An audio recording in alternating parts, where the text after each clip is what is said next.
Hello and welcome to Landscape Photography World, the podcast for everyone passionate about landscape photography. I'm Grant Swinburne and I'll be your host on this show, talking to landscape photographers about their motivations, likes and dislikes. Jon McCook, an aerial photographer from Western Australia, transports viewers into the mesmerising terrain of Australia and New Zealand through his fine art abstract style.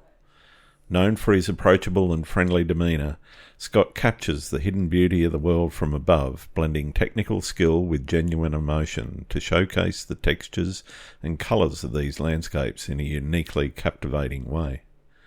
Scott's background in concrete repair and waterproofing and running his own business since he was 27 has helped him in establishing a celebrated photography career.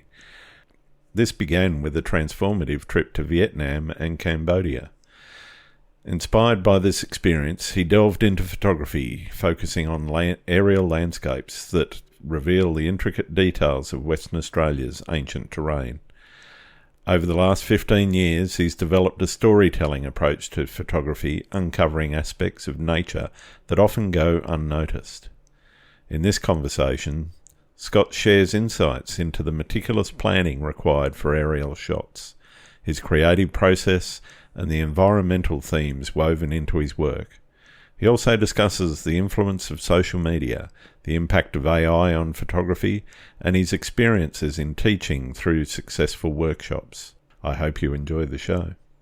G'day, Scott. Welcome to Landscape Photography World. How are you going?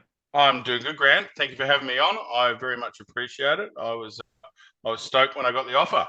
Oh, excellent. I'm really pleased to have you here. A bit of a fan of your work and in particular your aerial landscapes, and we'll talk a little bit about that later, but I guess why don't you tell people who you are so that they know who I'm talking to? Yeah, my name's Jon McCook. I operate under Scott John because I didn't think McCook sounded that good. Okay, fair enough. So it's weird. I made that call about 15 years ago, and now everyone's confused because they're like, wait, are you the same guy? Like, yeah. So maybe I need to fix that. But yeah, I've been shooting for around 15 years now. Yep. It started, I left school when I was 16 years old. My dad said, you can leave. I'm not happy about it, but the next day you're working. If you're leaving, you'll work the next day. Mm-hmm. And he had me down on a construction site the very next day after leaving school. And it was probably the best thing I ever did because, I got into concrete repair and waterproofing, which is my trade. Nice. And by age 20, I went and did a stint on Christmas Island, building the detention centre up there. Which thankfully shut down now. And by 24, I'd started my own business, which was pretty daunting. 24 years old, in charge of people twice my age. It was a very weird time. By the time I got to about 27, 28, things were really booming. I think I had a bit of a chip on my shoulder that I had something to prove to my family and everyone around me that leaving school early wasn't a mistake. And I'd achieved that by about 27, but I felt like I hadn't achieved it. I felt like I've done that, but I felt like I hadn't done what I meant to do. I'd always been creative. I went away. I'd been working real hard, 12-hour days, 7 days a week. I decided to go do a trip around Vietnam and Cambodia. And on that trip, I just woke up one morning and said, a camera. That's what it is, a camera. I need a camera. And that's how it started. I came back to Perth. I bought a camera. I started like everyone starts, shooting just everything I could. And I very quickly found it was just this vessel that I could dump all this pent up. It was like, okay, this is it. And nice. I got into astro eventually. I spent my first few years, when I get into something, I'm ADHD. It's like that. Like I just get into it. And so I was heavily into astro, started winning a few comps, and it was like, okay, wait, this is starting to be something real. And then it just skyrocketed from there. I did my first aerial flight about 12 years ago and went, okay, that's it. I don't want to do anything else. And then it just snowballed from there. Got heavily involved in the AIPP. Unfortunate that it's gone, but it was a great time in my career to be heavily involved in that. It taught me a lot about putting storytelling into work, and also about printing. And I just met a lot of my friends now that I have as photographer colleagues and people that we go on trips through the AOPP. And that's like really got me, another level up when you're competing with. I was entering with our West Australian aerial guys, Chris Saunders, Tony, Christian, and it really made you want to be better. It made you want to find another way of presenting air. We were all trying to better each other, I guess. Like time there for a few years. It was really cool, and then it all went pear shaped. But anyway, but yeah, and then after, really during that period, I became the aerial guy. I mean, I think what it was is leaning into where I live. Yeah, right. I used to look at WA as, New Zealand's way better. There's mountains and I want to go there, or I want to go to Canada, and it was everyone wants the epic, iconic mountains. places.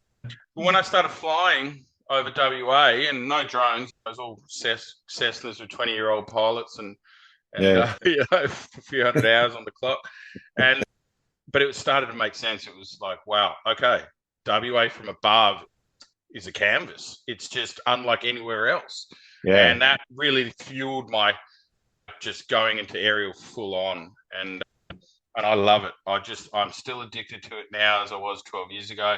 Wow. I love the depths of storytelling that you can have through it, from natural landscapes to mining. There's a lot of mining here.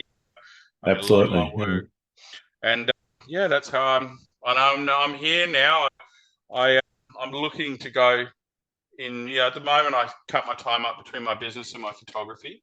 But that's coming to an end soon, and I pretty much dedicate 50% of my time to photography and the other 50% to my business, and that's how I'm here and talking to you. That's a very brief breakdown. Yeah, no, that's great.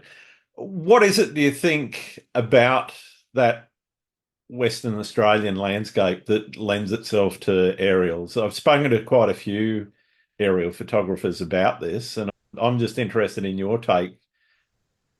Obviously, you've got the salt lakes, you've got some interesting sort of holes in the ground, like your mines and so forth. Yep, definitely. Is that it, or is there more to it? I don't know. Yeah, there is. There's a lot more to it. I think one of the biggest things I get when I'm up near Shark Bay and in those areas internal on the site, how ancient the land is. It is old, and it's been exposed for a long time. That's why I like we don't have mountains.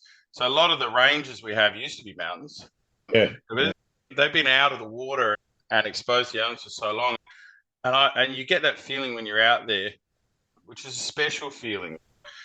It's like, whereas New Zealand geologically is quite new. It's still really old, and the fact that, I find it really interesting, like those salt lakes that are out in the wheat belt and everything used to be ancient river systems that were running off some of these inland ranges, and over millions of years have dried up. And so I think what I find really interesting is it's got me into the geological part of it and trying to figure out, like, why is this looking like that? And as you dig deeper, it's just a really special landscape. And just amazing that the native Australians, the Aboriginal people, how they survived on it. That's just, I don't know how. I go out there with my air-conditioned four-wheel drive and my 80 litres of water in the back. I'm like, how did you do that? And how do you walk around in bare feet? It's special, man. So I've really fallen in love with it. But I think what makes it special in particular in WA is a couple of things. The region between Shark Bay and Exmouth, and even Broome and Derby, where you've got these deep reds from these reds caused from millions or billions of years ago, where the oceans were generating excess oxygen and rusting, and then they meet these blue waters, like blue, and that whole coast run, I just don't think there's really anywhere else like that quite around Australia coastline, except for that little run. So that's one thing that makes it special. And then the other interesting factor, which some will say is good and some maybe not, is where the mining intersects with that. So you've got mining right on these reds, and so I just don't know anywhere else in the world where you've got that mix. Yeah. So I think it's really what makes WA special.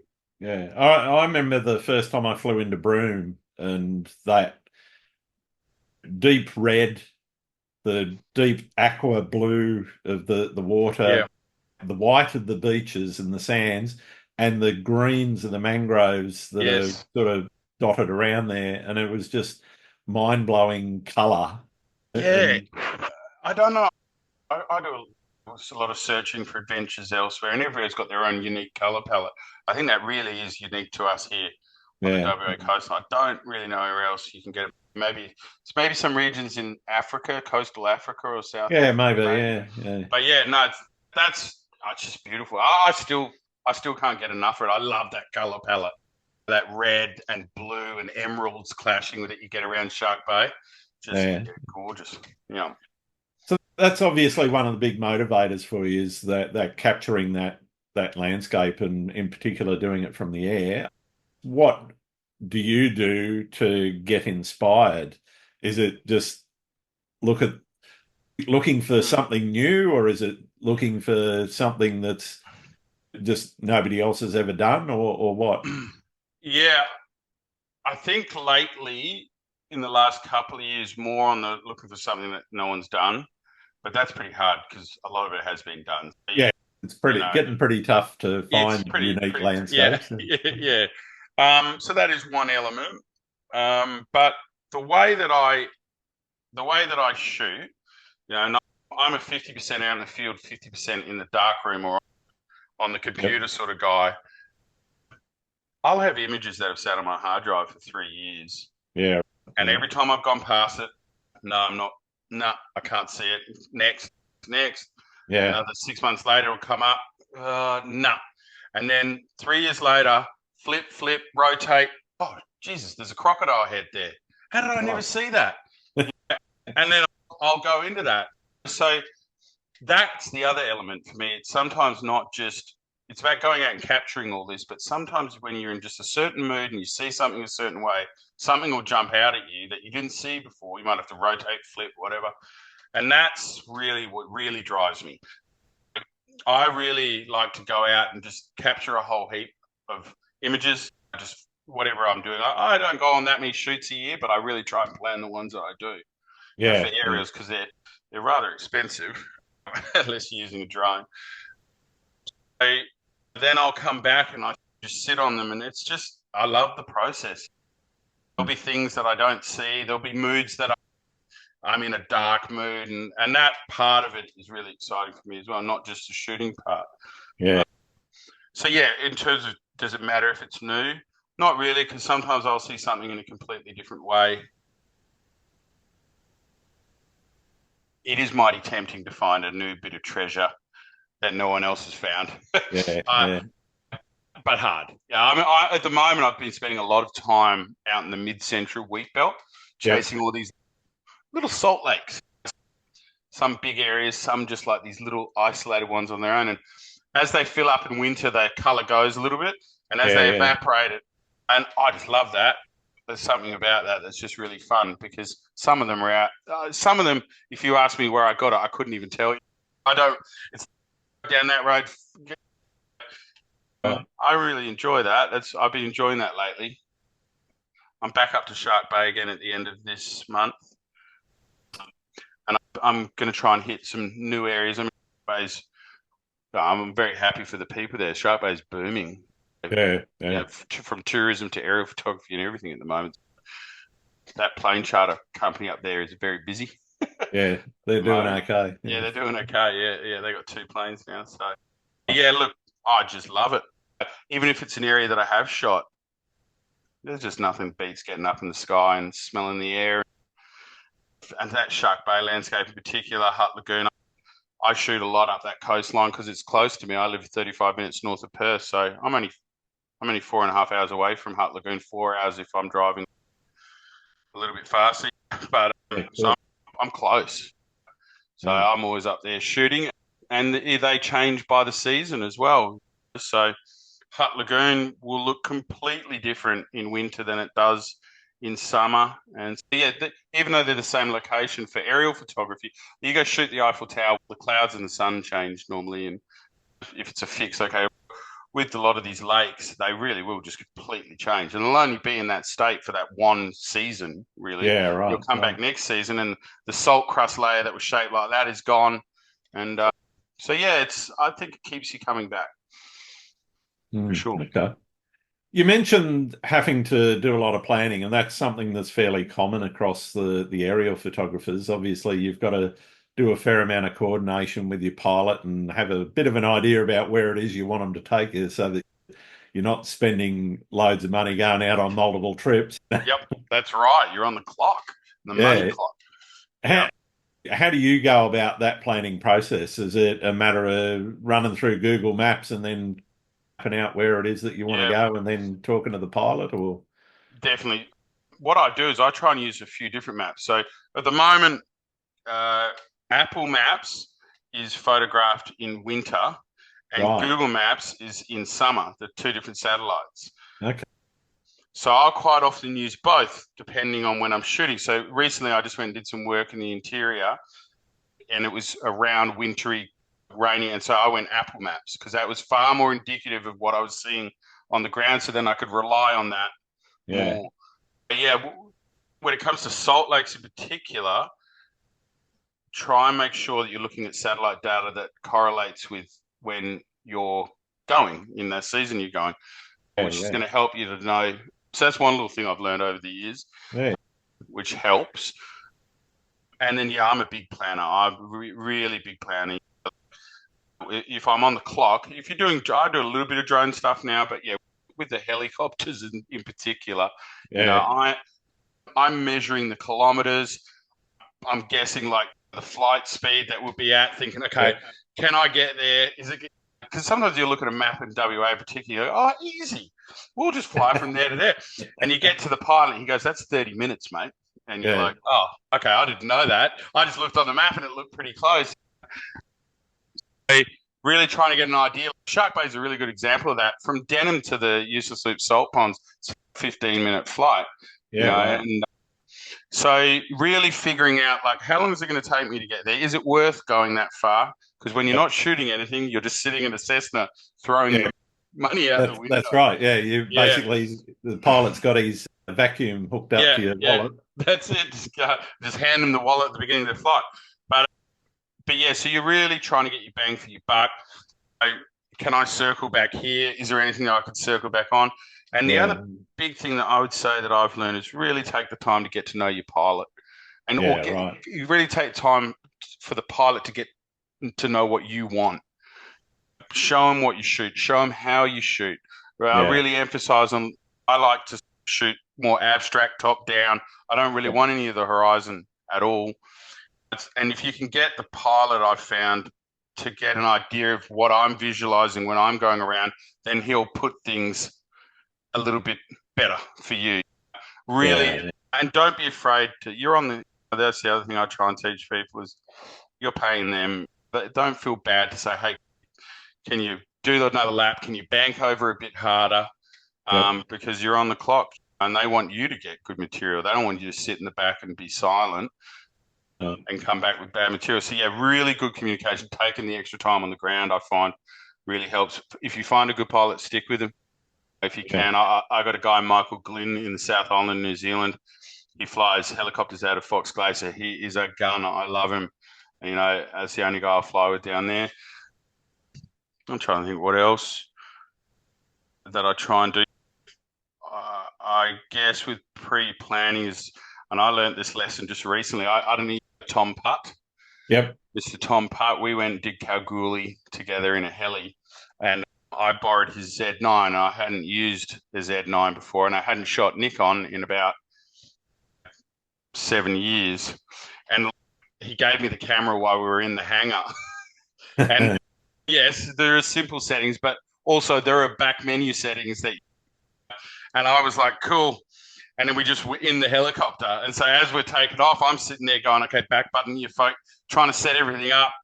And that wasn't ideal. But I did all right because I'm a professional, of course. No, but really being comfortable with your camera, because you are on the clock. You are paying for every second that you're up there.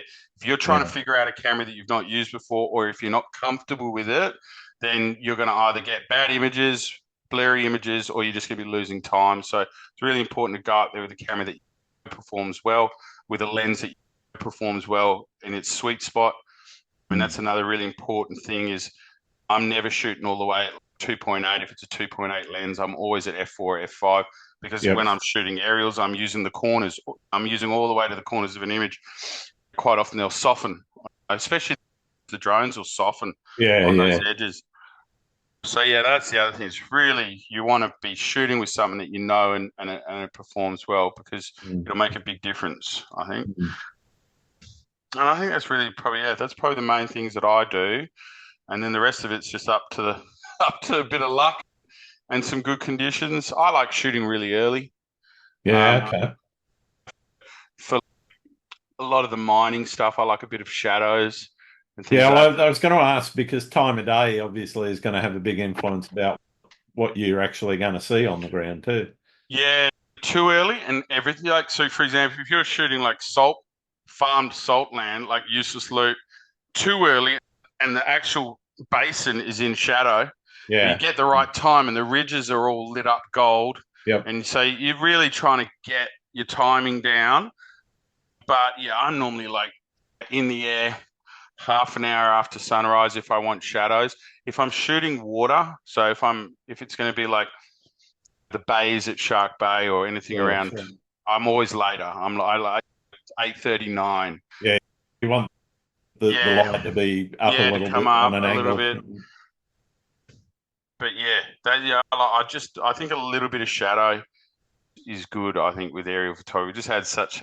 And the other thing I love is if it's a bit of cloud, a bit of dappled light, like especially in Shark Bay, and they're good because their pilots up there now have permission to fly when it's cloudy. A few years ago, about 6-7 years ago, their pilot there, they had one. He wasn't allowed to fly when there was clouds, so it was a bit annoying. But yeah, they're good too. So I love that light, that dappled light over the salt ponds and things like that. But yeah, I don't never shoot during the middle of the day.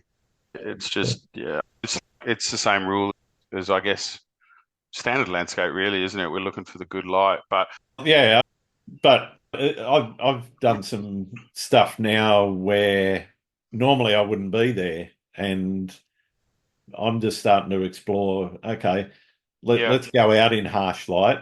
Everyone else is saying is bad light. I disagree with the term bad light. It's different light, and it's different light. You shoot differently, and you think about the subject differently as well. There's a couple of things that, so like when I started, I was using medium format, and when I started aerials, I was using medium format, and they were real bad with handling low light. Yeah. So I wanted to shoot early, but then I was having to push to 800 ISO or 1600 ISO to get the shutter speed that I needed because I'm going fast.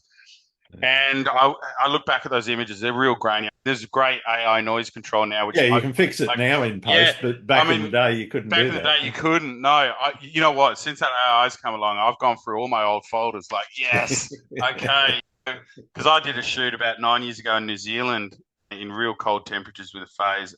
One of the best shoots I've ever done. He was flying with the sun tickling the horizon and going down. Everything went purple. We were up in 10,000 feet in the Alps. But everything, because it's snow and noise, everything was grainy. And I've just recently gone back to them, and it's like having the shoot all over again with they were doing the noise control. But anyway, my point being was, back then you couldn't go too early. You were going to get too grainy images. Now you really can. You can do 1/1000th of a second, and you can run 800 ISO. And f5 and you got good images, like with most modern cameras. And what I've been doing lately is I used to have downtime during the day because shoot morning, go back, mess around, shoot in the afternoon. I've been using the drone, like you said, and putting the polarizer and ND on it, going and doing some coastal stuff. because the water's still really good. Yeah, that's right. Yeah. And if you use the polarizer, you can cut a little bit of the reflections out. And I've been doing that, trying to get the most out of the whole day when doing aerials. Yeah, awesome. Yeah. Do you think it's important to have goals in your photography? And do you have goals in your photography? Yes, but very broad. Because for me at the moment, my goals have been lately is to make a living from it. Yeah, right. So I know I'm still running my business, but I'm projecting towards that.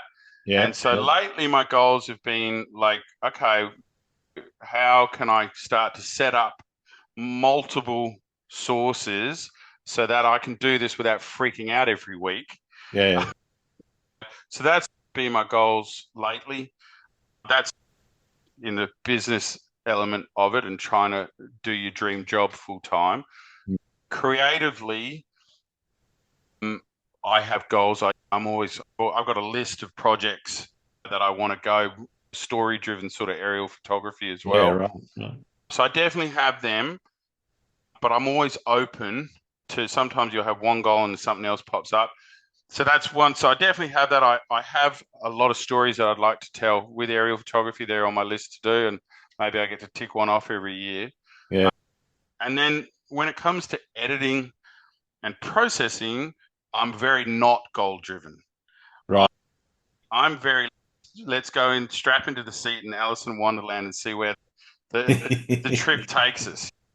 Because that's what I love about it. I go in, flip, rotate.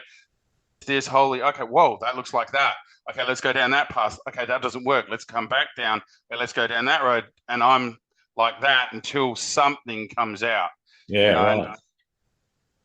Sometimes I process barely anything. Sometimes I'm processing a lot. I do a lot of dodge and burning, and yeah. I like getting all the colors sitting right. But yeah, I love that journey. I know some photographers who are like, that is the shot that I want. That is how I'm going to process. That's it. And that's cool. I respect that. I'm very opposite of that. I'm a little, sometimes that'll come along because it's just, that's the way the shot's got to be. Like there's no other way. But otherwise, I'm just strap in and go for the ride. Nice. And sometimes you'll come out 2 hours later and go, holy, okay, wow, I did not expect that, but there you go. And I love that. Yeah, I'm really fascinated some of the people I've spoken to about how they can pre-visualize what it is, go out, shoot it. It's done that way with this intent that they're going to process it in a certain way. Yes. And I've also spoken to the people similar to yourself where it's, okay, I'm going to go out, I know what I'm going to shoot, but I don't know how it's actually going to end up because the processing journey is going to be completely different. Yeah, and that's a freedom that I have when I'm shooting for myself, with the goal of it just being selling fine art prints or content. These days, social media plays a huge role. And unfortunately, if you're going to stay relevant on there, you need a steady stream of content. Thankfully, with aerial photography, that's a lot easier. You can go do an aerial shoot. You can come back with like 100 usable images on one shoot, 2 hours in an aircraft. So it does lend itself. Some people say, Jesus, where do you keep on getting them from? You're posting every second or third day. And it's just, there's just a big catalog. It's hard to get through, you know. So it does. I went on 2 flights and I got 500 images or whatever. There might be like 5 genuine keepers, but there's enough in between them to at least keep some content going. But that's sort of it. I want to talk a little bit about how the artistic side of things came into play. You mentioned, like a lot of people, you get a camera, you start shooting everything, your cat, your dog, your family, whatever. Yeah. And then something somewhere starts to go, oh, this is art. Yeah. Yes. Where did that happen for you? Imposter syndrome for a very long time for me. Yeah. Even when people were buying my prints for genuinely good money, I remember selling like my first above 2-3K print and still thinking, this is a scam. I'm a scam. There's just no way. Like, that doesn't feel right. And then it took me another few years beyond that where it was like, okay, I think I can maybe say, and I've still got friends I can hear in the back of my head now going, bullshit, you're a photographer, you're not an artist, you're a photographer. That's what you are. There's no artist. But I don't know. I feel like I am creating art. I feel like I pour my soul into it. Someone's hanging it on the wall. It's art. Yeah, that's it. I really talk in my images. They're so mood dependent.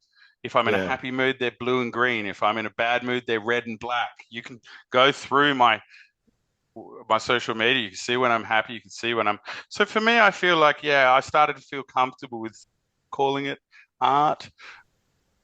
And that probably happened 5 years ago, maybe, where I started being comfortable with it. Okay. And then before that, it was just major imposter syndrome. And I still have imposter syndrome, but you try and push it down, and because I think we all do. Absolutely. But you mentioned that it was about 5 years ago you accepted that it is art, but before that, obviously, this is the bit that I'm trying to drive at, is you actually intended to make something that was artistic, whether it was for sale or whether it was for personal consumption or whatever. Yep. Where did that sort of process start to gel in your head and say, okay, the photos of cats and dogs and the family and the kids and all the rest of that, they're great, and I'll keep doing those because my wife will want them. Yeah. I think with astrophotography was the first. I love the fact that my camera could see something that I couldn't normally see. Yeah, right. That was just cool to me in the beginning. Yeah. It's doing something. I can't see it, but it can see it. Yep. And that drove me down that road. And I don't know, I wouldn't call that art, but it was getting me there. It was just made exciting. And that's what appealed to me about aerial photography, is it's showing people something that you normally don't see. Yeah. It's an unusual perspective and something that most people don't look at. Yeah. And then I went through this period of, that's what I want to do, but I wouldn't call it art. I think it was when I really started getting serious. I was involved with the AAPP. And I was creating good work, but I'd say like 1 in 10 was like, all right, passable. And then there was a few lemons in there. What the hell have you done with that, Scott? It was like, it would get 1 10 wrong, 1 10 wrong. And I started. That's not a bad strike rate, though. No, probably more like 100 wrong, to be honest with you. But we'll edit that out. But what I started doing is I better up game. I need to understand about how color interacts, why certain colors give certain moods, because color is a huge part of affecting the mood of the viewer and storytelling. And I better start figuring out how contrast affects and how sharpness affects. And so instead of just every now and then fluking it and getting it right and making something really good, I was like, let's educate. And I went for a prolific period of 2 or 3 years of just absorbing everything, color harmony books, color theory books, going through all the old artists, in the States, landscape photography artists back in the 1800s. I just went through that whole sort of period of like, all right, let's get to a point of understanding why I'm doing something, not just fluking it every now and then, but and so that I can then really start doing the orchestra and conducting the symphony sort of thing. Whereas before I was smashing a few things and every now and then it would sound good, but I didn't know why.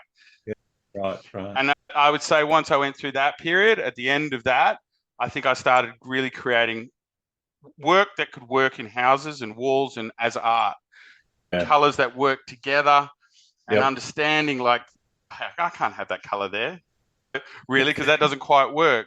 And I would say at that point, I felt like, okay, I'm qualified enough now I understand it enough to be able to replicate it, not just fluke it. And prior to that, I had no idea. That's where we all start. I said to somebody, I think it was last week's episode, we don't come out of the womb as an all-knowing, all-seeing photographer. You've got to go through a process. You got to fail a lot of times, don't Absolutely. you? You hear it a lot. It's a bit of cliche, but just fail and then get one right and go, okay, why did that one why was that right? So it's very interesting. Everyone has a different process, but I love color. I guess another thing to add to that was I remember halfway through my journey, you're too colorful, and I was driving I was using medium format, and I was driving a Ferrari, and I didn't know how to drive the Ferrari, but I was still trying to drive it, and that was another big part is I didn't want to give color up. Yeah, I didn't want to go muted. I still wanted to celebrate color, but so which forced me down a road of let's learn how to use it properly then, not just hammer it. And that was an exciting sort of path to take because I do love color. Yeah. I got everyone has their own, but it's such a colorful landscape up near where I am. Absolutely. It was really understanding how to make sure they all work together. I think I know I've had a bit of criticism on my work that sometimes it's a little bit oversaturated, and I don't care. I like it. That's it. You like it. That's damn straight. Exactly. You like it. If you, that's exactly right. If I like it, it's hard, isn't it? But, what I'm trying to say is that's the color as I saw it. Yep. Yep. And it's a bit like you weren't there, man. Yeah, you weren't there, man. Yeah, no, it's true though, isn't it? Yeah. Yeah. I had somebody those sort of wave shots that you get first thing in the morning when the sun's popped. Yeah, and you get the wave come up and you got the light coming through and it just goes this crystal bottle green. Bottle green, yeah, it does. That's right. It's a good way of describing it. Yeah, some guy arced up and said, "Oh, it doesn't get that color." I said, "Well, come out with me one morning and I'll show you." Yeah, I think as well, social media has given a bigger voice to I just ignore it now because there's always going to be one spoiled sport somewhere, isn't there? And I think when you're finding your way in this industry, I was always taught, find your style, but it'll take you a while to find it. Once you find it, you'll know and stick to it then. But getting to that point is really difficult because if you listen to too much of the haters or constructive criticism, which constructive criticism from colleagues and people that you respect is good. Can be really valuable. Yeah. But random Bob from the UK saying, hey, that's not good.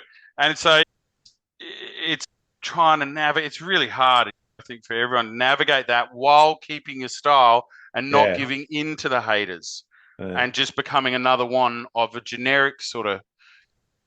This is it.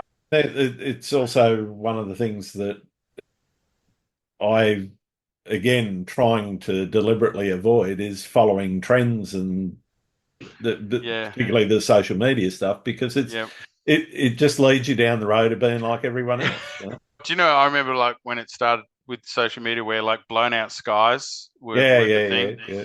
And I'm not back in my day because I'm not, I love the look of it.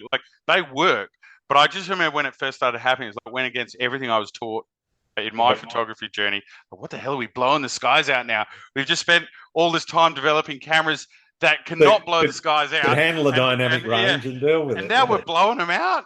But I kind of like that because I felt like it was a little bit of people going, hey, screw you, screw the norm. Yeah, I've just realised, hey, Grant, oh no, you're right. Oh no, my partner just came in the door. All right. No, you're right. So no, I respect them for doing that. But, I think it is their way of giving the middle finger to what the norm was and go, okay, fine, we're meant to have perfectly balanced skies. No, I'm going to blow them out. There you go. That's cool. I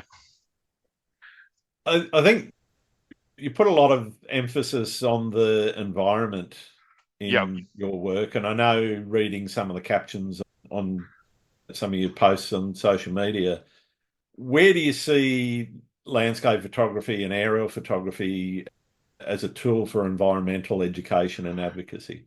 Yes, a huge tool, but a difficult one to navigate sometimes. Very difficult. And quite a few of us like shooting these tailing ponds, for example. With really toxic chemicals. Very toxic chemicals sitting above townships in some places, and they knock down whole forests. Yeah.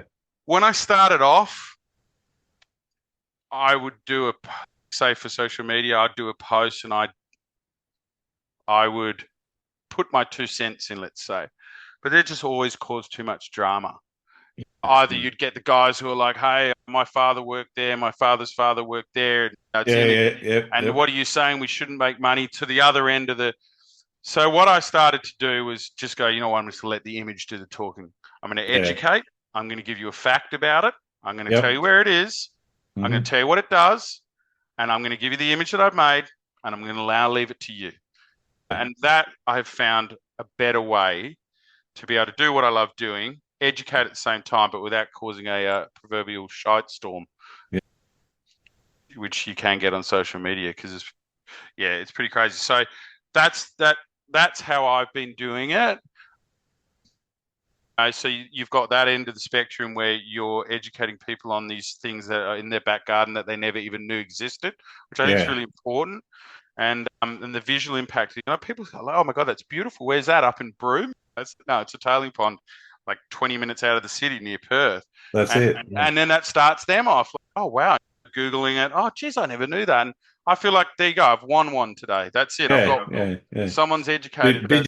You had a tailing pond over your fence. And for me, that's tick. I don't need to do more than that. I don't need to shove my view down people's throats, which maybe I did a little bit when I was starting.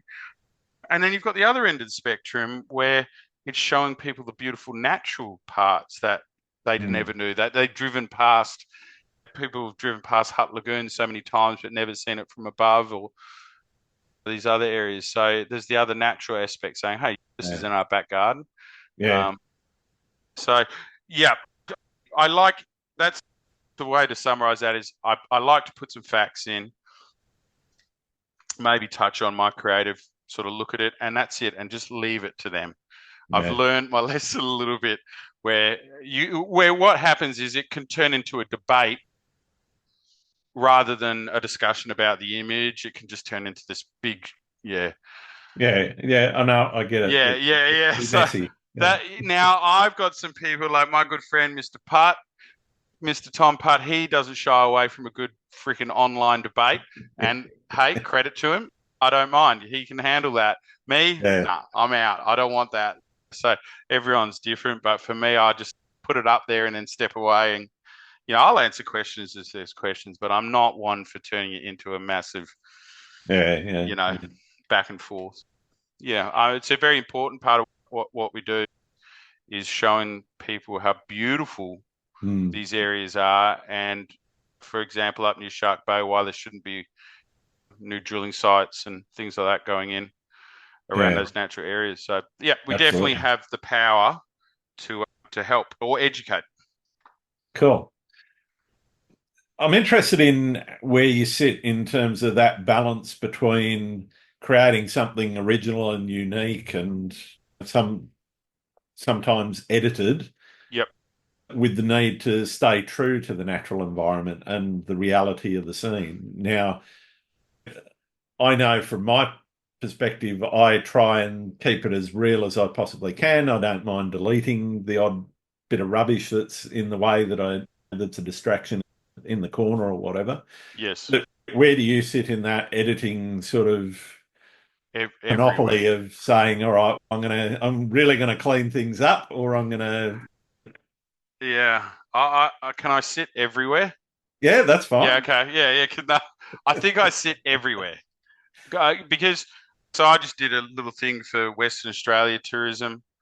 I've done a few gigs for Western Australia tourism, and they're pretty cool. They hit me up and they'll go through my feed, and they know that one, and then they'll say, and I'll provide them more of an out of camera experience. Because that's what they need, and that's what. Well, you don't want somebody turning up and saying, and go, wait, that's not red.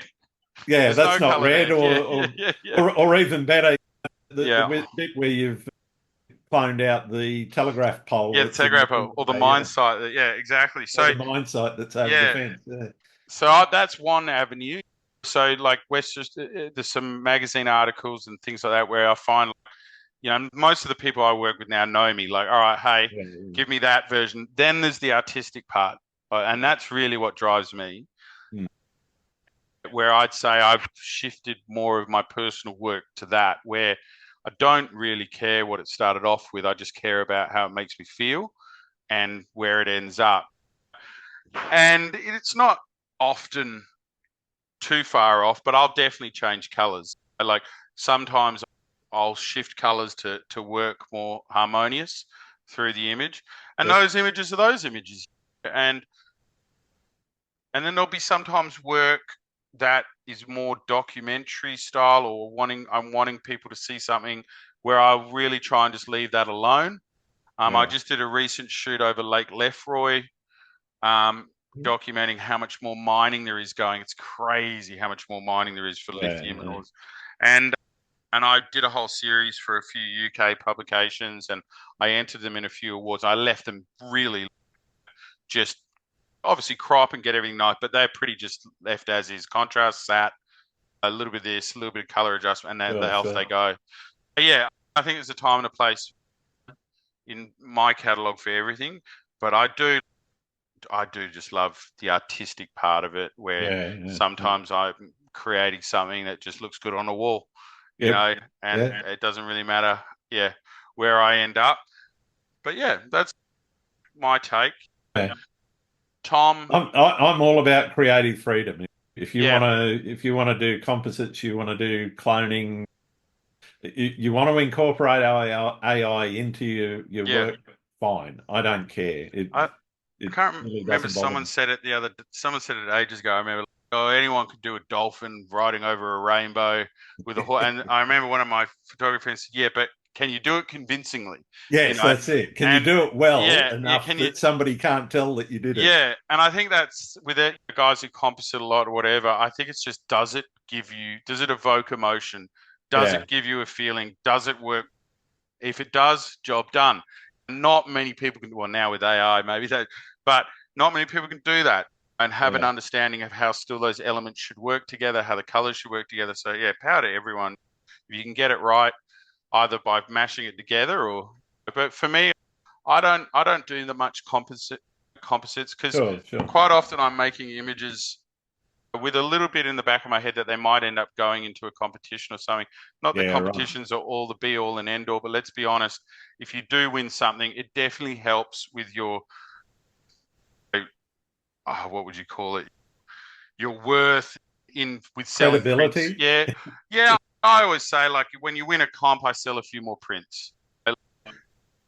And so that's how I look at it with really those things. It just helps with your business side of it. If you do want to monetize, you do want to do photography and make a living from it, it is important to, I think, enter those things.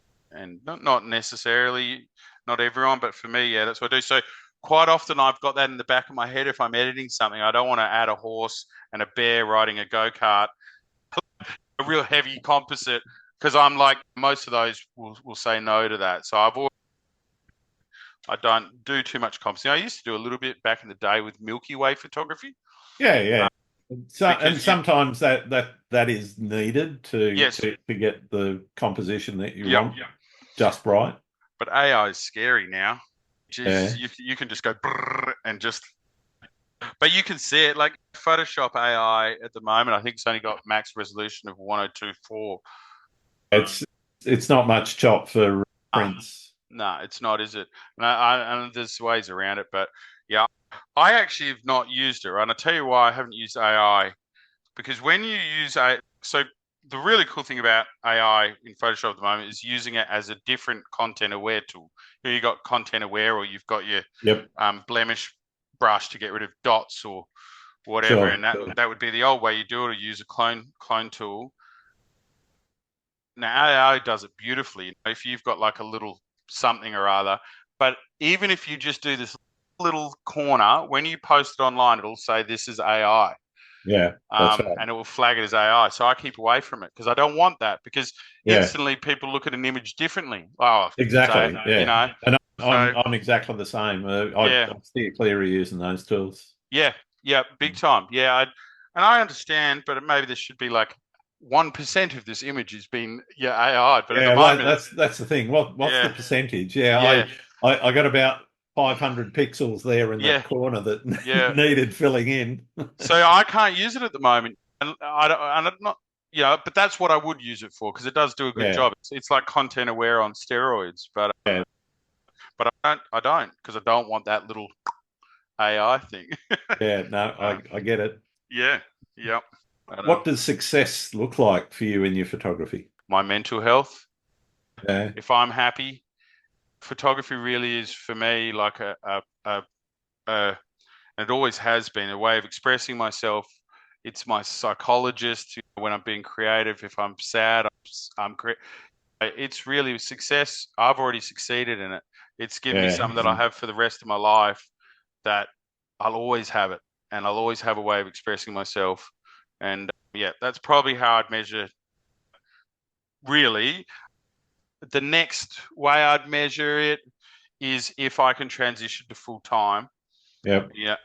And I can live off it. I'd say if you talk to me again in another 5 years, if you're still podcasting, and I've achieved that, and I'm living reasonably comfortably, then that's the other box ticked.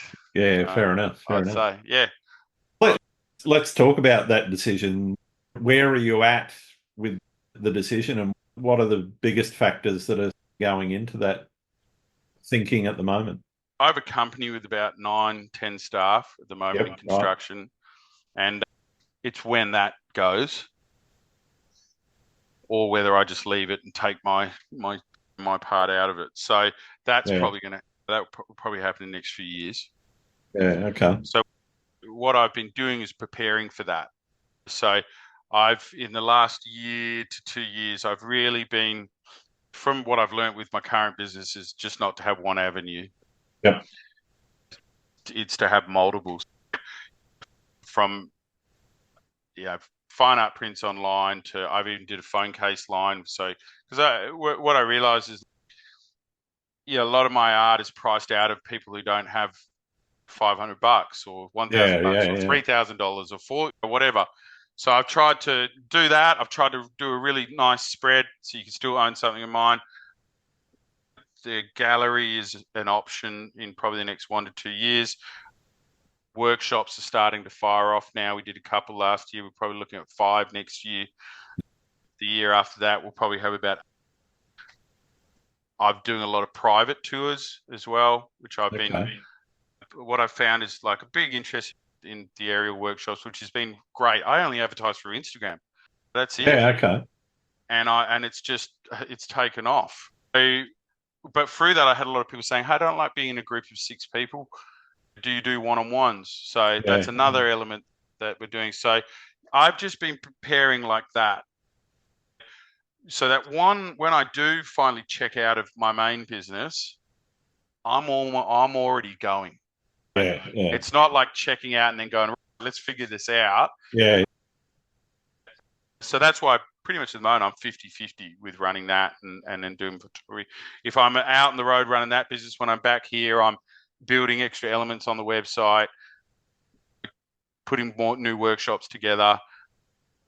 I'm posting, making sure that I'm regularly on social media.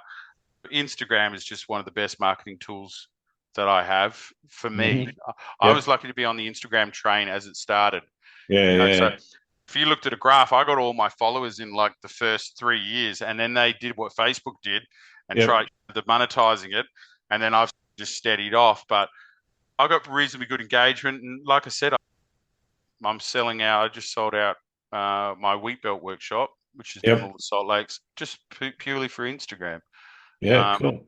Which has been great. Yeah. So what my point being is maintaining Instagram is really important because that's it's become an important business tool at the moment, and that means making sure I'm engaged with my audience, taking the time to respond to everyone, and not just a generic response, a proper response for questions asked. Doing engaging posts, being informative, being polite and respectful if there is debate, and just nurturing that. And that's all those things are converging, and I hope talk to me in 5 years. But I hope I can pull it off. If not, I'll be back doing concrete stuff, but we'll see. I don't know. We'll see. Yeah, nothing wrong with that. I'm just fed up of it. I'm done with concrete. I get it. When you've done 42, it for a while. Yeah, I'm 42 now. I started when I was 16. I don't know how long that is, but I'm done. I'm done with fair concrete. enough. Yeah. Tell us a bit about workshops. If somebody wanted to do either a one-on-one or a group workshop with you, what can they expect? For me, I did a lot of workshops when I was starting off. I had amazing times. Christian and Tony, I were sort of mentors of mine, so I really focused with them doing workshops when I started. Yeah. Then I did some other ones with other folks, and then I've run Astro workshops over the years. I've run the occasional area one, but as I moved to it as a full-time occupation, there's a lot of things that I've taken that I like and learn. Yeah. And so really for me, I would say they're a mix of the fun road trip adventure aspect, you know what I mean? Every day is a new day and Yep. every day is a new location, and that sort of just you're not stuck in a room or stuck somewhere for a few days, and taking the educational part but not putting it in a room either. So what we do is all my workshops are under 6 people, really preferably four for Yeah. aerial Yeah. photography. They're small and really focusing on one. So after finishing the day shoots, spending an hour with this person, spending an hour with that person, spending half, and giving them all the time they want. Some Yeah. people will tell me, "Bugger off! I don't need your processing thing. I'm just here to shoot your location, and that's fine. Whatever, I'm cool with that. But I'm there for them if they want it, Yeah. Right. and that's really cool like that. So it's making it feel like you're going on a trip. A road adventure, a road trip, more than you're going in a classroom on the run. Yeah. Right. And the excitement of aerial photography, and it's not a hard sell. No.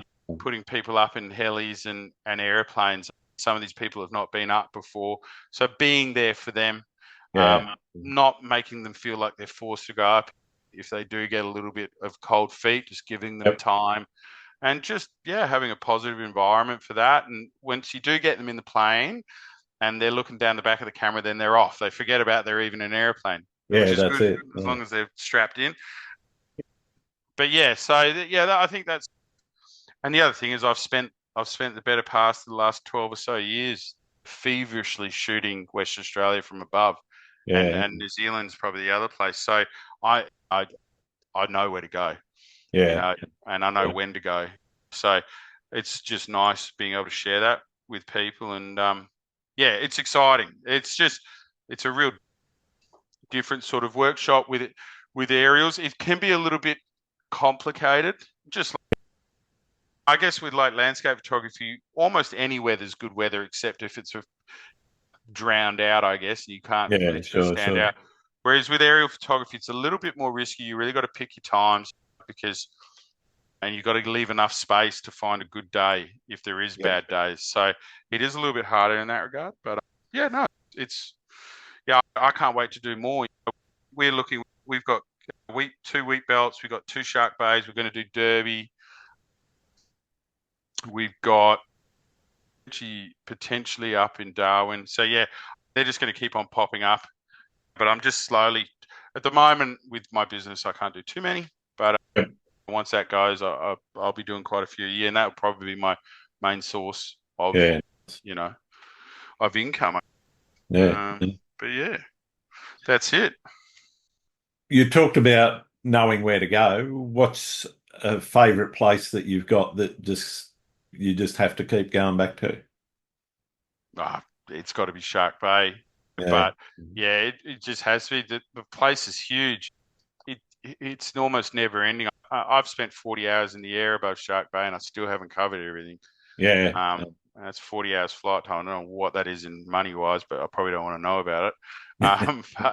But and then the other area that on top of that for WA is jumping in the car, and you've got to run from the top of the wheat belt, which is Yep. sort of in line with Kalbarri and the canola fields, and you've got a line all the way down to Esperance. Yeah. That's 1,000 kilometers or more. Yep. And it's all littered with salt lakes. Yeah. Big lakes, little lakes, and jumping in the 4-wheel drive and going to a new area that I've not shot and just spending 3 days out there. Cool. That's really fun, really unique work. And what drone, like I used to do it off Cessnas, but it's very expensive. It's half an hour to get out, 45 minutes, half an hour to get out there straight, off the bat.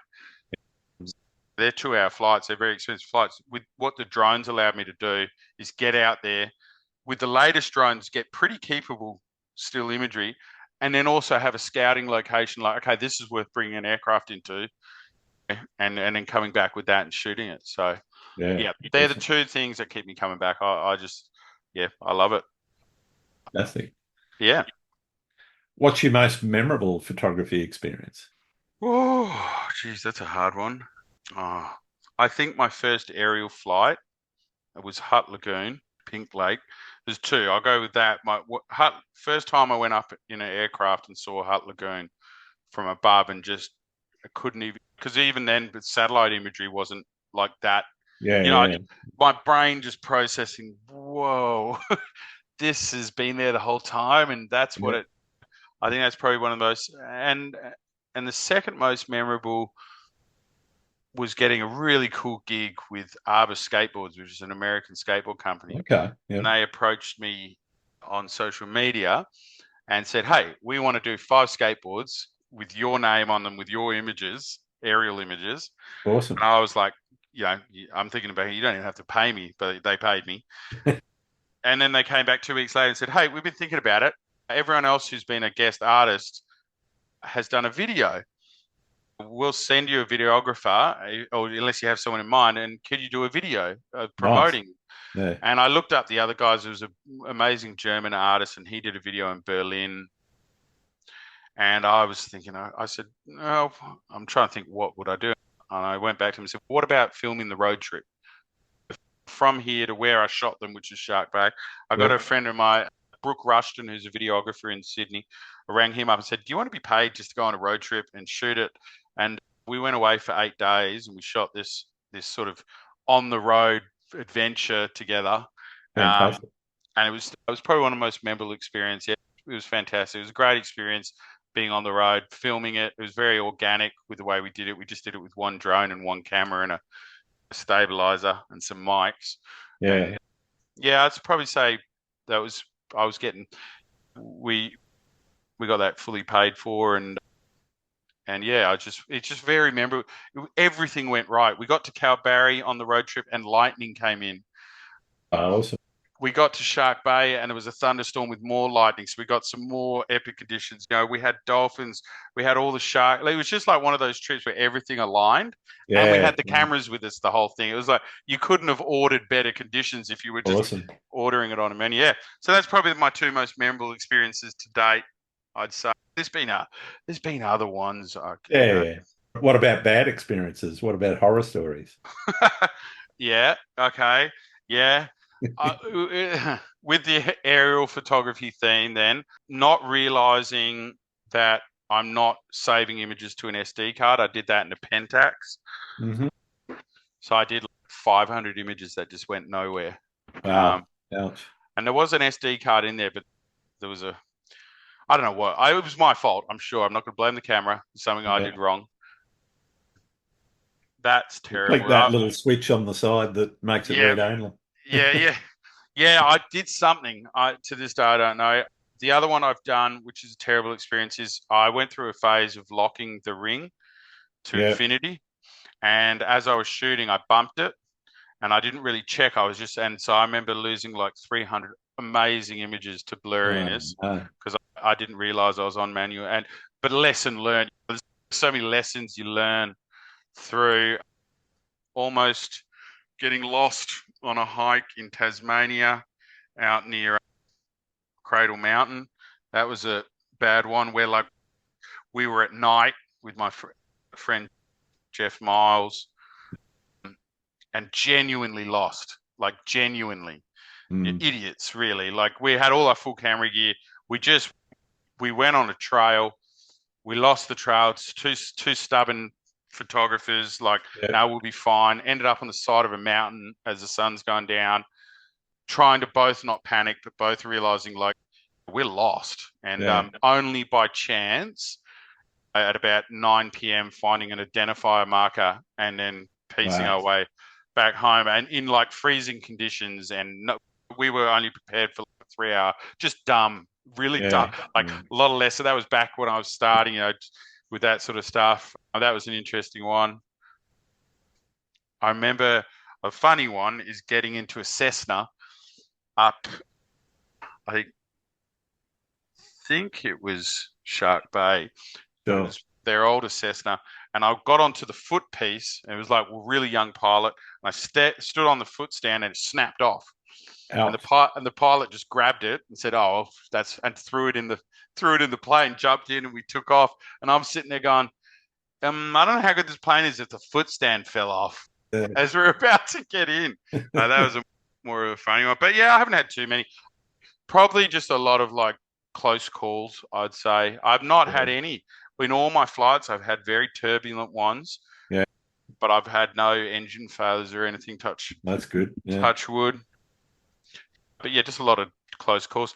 I think sometimes it's when I'm on my own, I don't take as many risks.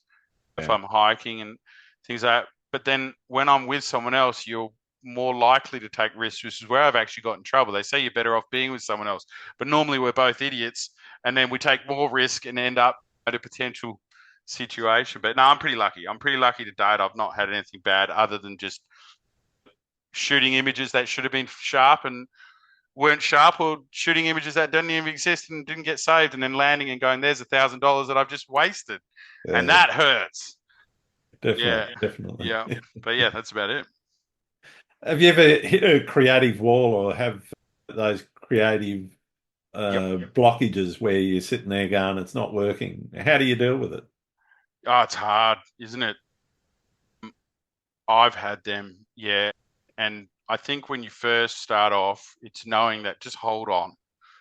It'll pass. But I think when you're first starting off, you feel like that's it. It's gone. Yeah. And as you progress, I'm at a point now where the longest one I've had is probably 6 months, maybe longer. Wow, okay. But they will pass. Yeah. They do pass. And so now for me, when I do have them, and I've not had one, I recently quit drinking a year. I haven't touched a drop of alcohol in about a year and a month now. Yeah, right. And that was just one of those life choices that I made. And what the side effect was, my creative output went woof through the roof. And that's just self-imposed. I can have a beer, but I just thought, let's see how that goes. So that helped me a lot. No. But I still have the occasional beer with my partner and everything. But yeah, no, that was a huge help. But just knowing, for me, I know that it will pass. Yeah. I know. And it's just letting it be. Yeah, I used to try and force my way through it. Sometimes you can force your way through it and trick it and get out. Most of the time, not. So these days, I'm more like, okay, all right, we'll leave it. And I'll go focus on something else that I should do or whatever, and I'll come back. And when I'm ready and when it's gone. Yeah. But I think when I was younger, I panicked. Yeah. I think that's really true. When you're just starting out and something like you're getting into it and something like that happens, you do panic a bit and you go, okay, is this it? Is this it? This is it. I'm done. It's over. I'm never going to be able to create. Yeah. I'm a has-been. Yeah, but no, it's not. It just, I don't know what it is. Maybe they've done studies on what it is, but yeah. Somebody somewhere probably has. Someone probably has, somewhere in Finland or something. But yeah, the tap sometimes just turns off, and there's not much you can do about it. What I feel difficult in my situation when the tap comes off, I can just say, hey, leave the tap off. When it's a full-time job where you're out, say like wedding photography or portrait photography, where every day, every second day producing, you can't really have the tap off. That's it. When it is your main income, that's it. There's no tap off. So it is making sure, like for me, I've had periods now lately where I'm like, nah, I'll force it. That's it. Go have a bit of a break. I don't know, just load something else up and try and just push your way through it. But yeah, I've normally had the luxury of being able to just walk away and come back, but sometimes you don't have that. Yeah, that's exactly it. Yeah. What do you see as the future of photography? Oh, that's a very difficult question. If you had to ask me that question 3 years ago, the answer would have been really different. Yeah, Yeah. because I think it's only in the last 2 or 3 years where AI has become a thing. Yep. 3 years ago, I would have been saying, oh, more composites, and like Photoshop would have developed down that round where you can just add anything in. Yeah. But now it's like, oh, what I see happening is there were these blurred lines 5 or 10 years ago where competitions didn't, competitions started getting onto it saying, you need to tell us if it's a composite, and if it's not a composite, you need to prove that this raw file was made from you. And competitions started to have separate natural landscape, and Yeah, I the see, the edited versus, or the yeah, heavily edited versus but the. and that only happened in the last 10 years. Prior to that, there was real grey areas, even in the Yeah, yeah, AIPP. What I feel like is there'll be a natural progression of that, and competitions like Matt Payne runs the Natural Landscape Awards yep, over in the States. These things will become even more of these islands for photographers who maybe were on the outskirts, who were composite photographers. Oh, you're a composite. They'll actually be welcome into these circles now because they're not using AI. yeah, And that will be the island, the competition that where it's more about like, hey, I want to prove that I actually shot this. This is yeah, actually yeah, shot by me. So I think you'll find like that there'll be a real more defined line now with competitions, and you can already see competitions doing that, like having to develop, having an AI section or a non or no AI. So that's yep, that part of it. But on the other side of it, for commercial aspect of it, when you're pumping out images for clients or advertising and stuff like that, it'll be a huge boost for the mm, people doing it on their own, not having to go out to stock companies, but people who depend on stock image income, those photographers will be in trouble. well, I think Um, they're already in yeah, trouble. they're already in trouble. I Yeah, mean, the stock industries had the backside ripped out of it, yeah, as it far as I has. can see. Yeah, but yeah, I think it's going to be interesting. Next 5 years, I think you're gonna. And the other thing is I don't be scared of technology, embrace technology, but I'm still trying to figure out where I'm going to embrace it. Yeah, yeah, Like in terms of text, I embrace AI. Oh my God, all my website content, I just do my really bad English, and then I get ChatGPT to turn it into English that is, understandable by the normal man and woman. So that's really cool. I use AI for that, but I haven't found where I'm going to use it visually yet yeah, or comfortable. Maybe in 10 years' time, there'll be a mix of it and it'll be more accepted. I don't know. But yeah, at the moment, I see it becoming really clear. There'll be competitions now celebrating authentic, provable photography. And then there'll be competitions that embrace AI, yep. and there'll be battle lines drawn, I'm sure. Oh, no doubt, no doubt. Yeah, You it's know, but yeah, I definitely see like, yeah, Matt's competition that he's got over there. Just that was what really stood out for me because I remember he started that a few years ago, and it was the yeah, perfect timing. It's become this little island now, I think, for even people like myself, where I'm like, yeah, I want to enter that because I want people to know that it's not AI. yeah, Yeah, yeah. I don't want to be tainted in with that because I took the time and the effort to go and capture that. That's it. And yeah, so yeah, that's what I see. But other than that, it's pretty exciting in terms of storytelling, and the sky's the limit, but then people are going to lose jobs, and then it's becoming really hard for people to distinguish what's real and what's not real on social Yeah, media. I think the journalistic side of things is going to become a real battleground Well, in the yeah, coming that years. it is. I think Nikon's got that new format now, and I think a few other where it's like a certificate basically digitally stamped Yeah, from start to finish that lets the news media outlets know that this is, yeah, I don't know how, but they're going to have to find new ways to combat that. definitely, definitely. Yeah. So it's all just happened so quick.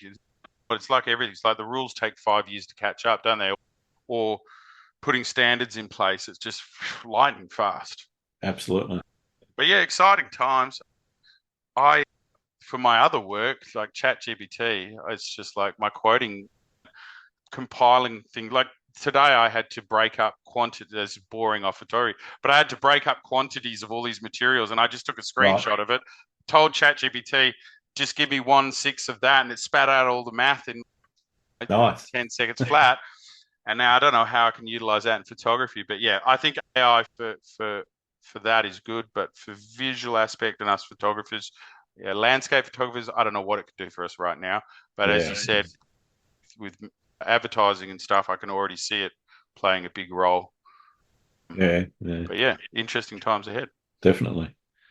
What's the best and or worst piece of advice anyone's ever given you? Best bit of advice was, I think it was Nick Rains. Oh, yeah. I went on a workshop with Nick Rains, and when I was just starting off, and he something along the lines of, when you get a name for yourself, and because I remember asking, like, how do you have the freedom to just do what you want and not just pander to what you think the people want? You know what I mean? His advice was like, look, just work hard, get established enough, and you decide what's cool. You know what I mean? It was the way that he put it. You decide, and then that always took it with me. For me now, I just do what I want, and I don't really mind. I think I used to try and maybe do what I thought people would want, and that's the best bit of advice I got. Just do what I love until it becomes until I do it so well that it becomes a thing that I can just do it, and I can do what I want and not worry. Worst bit of advice, I think, is probably coming with learning the technical aspects of photography. I think some people get too stuck in the science than just learning it and forgetting it and then just being creative. I don't know if it's a bit of advice, but it's more like, I notice sometimes people getting stuck in that hole of just everything has to be perfect. That's not really the case. It's more about being present in the moment to capture it than it is focusing on every little minute detail. Although I say that and I still promote making it. But I think you can get too caught up in all the little details, which there's a lot in photography. Absolutely. And I think you've got to ride that line between learning everything, but then really try and forget about it and just go out and do what you do and stop worrying about 100 image focus stacking, or just use what you need to use to get what you need and don't worry about everything else. That's it. Nice. Yeah. I've only got another couple of questions for you. Yeah, Is there any photographers out there that you think I should be talking to? Oh, yeah. God, now I've done this before and I always feel bad if I miss anyone. So can I give you 150 names and then I won't annoy anyone? No. Just a couple will be just fine. Yeah, look, I don't know if I'm going to start with a good friend of mine, Paul Holan, who I shoot a lot with, Tom Putt. They're two guys I shoot a lot with. I've spoken to Paul already. So Jordan Cantello, who's a local guy with me. He does storm photography. I don't know if you've spoken with him. He's a fantastic man. He's on the list. So he's on your list. Another one who lays under the radar a little bit, who is local, is Dylan Fox. Okay, he's a local to me, incredibly artistic photographer, but he's on social media, but he's a pretty under the radar dude. But he's an amazing photographer. Who else have we got? I'm going to forget someone right now, aren't I? Oh, this is hard, isn't it? There's like probably 20 names, but yeah, those two guys definitely.